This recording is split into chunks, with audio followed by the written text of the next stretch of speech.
শাক্ত পদাবলী বাল্যলীলা রামপ্রসাদ সেন। আমার উমা সামান্য মেয়ে নয়, গিরি তোমারই কুমারী। তা নয়, তা নয়, স্বপ্নে হা দেখেছি গিরি, কহিনে মনে বাসি ভয়। ওরে কার চতুর্মুখ, কার পঞ্চমুখ, উমা তাদের মস্তকে রয়। রাজ রাজেশ্বরী হয়ে হাস্য বদনে কথা কয়। ওরে গরুর বাহন কালো বরণ, জোর হাতেতে করে বিনয়। প্রসাদ ভনে মুনিগণে যজ্ঞ ধ্যানে যারে না পায়, তুমি গিরিধন্য যেন কন্যা পেয়েছ কি পুণ্য উদয়। তাৎপর্য: রামপ্রসাদের ভক্তের আকুতি পর্যায়ের পদে গিরি আমার উমা সামান্য মেয়ে নয়, এই পদে বিরহ কাতর মেনকার কন্যার প্রতি স্নেহ মমতা যেন প্রকাশিত হয়েছে, তেমনি গৌরীর আধ্যাত্মিক রূপও পরিস্ফুটিত হয়েছে। কৈলাসী উমা সারা বছর থাকেন, বছরে মাত্র 4টি দিন মায়ের কাছে আসেন তিনি, তাই প্রায় সারা বছরই কন্যার জন্য চিন্তামগ্ন থাকেন মেনকা। আমরা জানি স্বপ্নের অবচেতন মনে চিন্তার ফসল। গিরিরাজ পুরুষ, কিন্তু মেনকা মা। তিনি শয়নে স্বপনে জাগরণে চিন্তা করেন তার মেয়ের কথা। তার মেয়ে কেমন আছে, ভালো আছে কিনা, এই প্রশ্ন ফুটে উঠেছে মেনকার মনে। আগমনী কমলাকান্ত ভট্টাচার্য।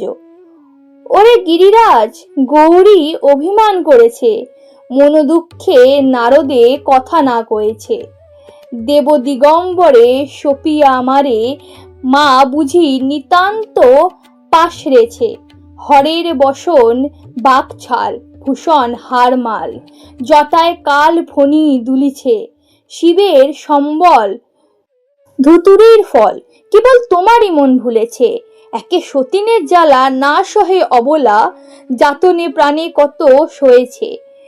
তাহে সুরধুনী স্বামী সোহাগিনী সদা শঙ্করের শিরে রয়েছে। কমলাকান্তের নিবেদন ধর, এ কথা মোর মনে লইয়েছে। তুমি শিখরমণি, তোমার নন্দিনী ভিকারীর ভিকিরিনী হয়েছে। কমলাকান্তের আগমনী পর্যায়ের একাধিক পদের মতো এই পদে মেনকার স্বপ্ন দর্শন বিবরণ হয়েছে। শিব শ্মশানে মশানে থাকে, ছাই ভস্য মাখে, সংসার সম্পর্কে উদাসীন। উমা ছাড়াও গঙ্গা নামে তার একটি প্রিয়তমা স্ত্রী আছে। এই অবস্থায় উমাকে নানান রকম দুঃখ দারিদ্র্য সহ্য করতে হয় দিবারাত্রির, আর সেজন্য সন্তান বাৎসল্য জননী মেনকা গিরিরাজের কাছে হৃদয়ের আক্ষেপ ও অভিযোগ করেছেন। হিমালয়ের পাষাণ হলেও মেনকা মা হয়ে মেয়ের দুঃখ তিনি সহ্য করতে পারেন না। নারদের কাছে মেনকা অভিমান করেছে। দেব দিগম্বরে সপিয়া আমারে, মা বুঝি নিতান্ত পাশরেছে। সম্বলীন ভিকারীর বৃদ্ধ শিবের সঙ্গে কন্যা উমার বিবাহ দিয়েছিলেন হিমালয়।